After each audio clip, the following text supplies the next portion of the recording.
তোমার প্রতি যখন আমার অনুভূতি তৈরি হচ্ছিল, তখন তুমিও তো বুঝতে পারছিলে তোমার দিক থেকেও তো সেই অনুভূতিটা ছিল আমার প্রতি।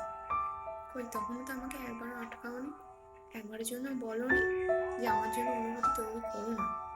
সেটা কখনোই তোমাকে আমি বিয়ে করতে পারবো না, তোমার সাথে থাকতে পারবো না, সারা জীবন আমরা একসাথে পথ চলতে পারবো না।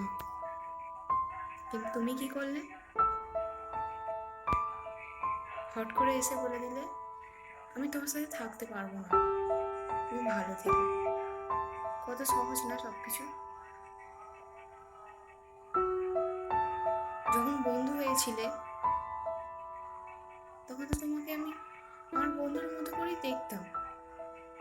ধীরে ধীরে আমার তোমার প্রতি অনুভূতিটা জেগেছিল, কিন্তু তুমি কি করলে? সেই অনুভূতির একটুও দাম দিলে না। তোমার কাছে কি সত্যি সেই অনুভূতির কোনো মূল্য নেই? কি জানি, হয়তো আমিই ভুল ছিলাম। যদি জানতাম যে তোমাকে ভালোবাসে আমি তোমায় পাবো না, তাহলে কখনোই তোমাকে আমি ভালোবাসতাম না, তোমার থেকে অনেক অনেক অনেক দূরে থাকতাম। পৃথিবীতে অনেক মানুষই তো আছে যারা একা আছে, অন্তত শান্তিটুকু তো আছে একটু হলেও। তোমার মায়া জালে পড়ে আমি শান্তিটুকুও পাচ্ছি না, সেই শান্তিই নেই। সারাদিন সবাইকার সাথে হাসি খুশি থাকলেও রাতটা যে বড্ড কঠিন হয় পার করা।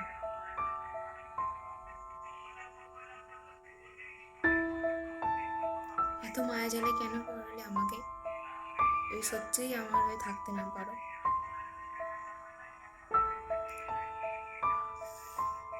যাক, তুমি যখন বলেছো ভালো থেকো, তখন আমি খুব ভালো থাকবো, আর আমি নিজেকে ভালো রাখবো।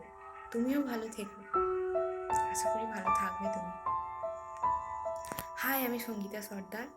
আমার একটা নতুন ইউটিউব চ্যানেল।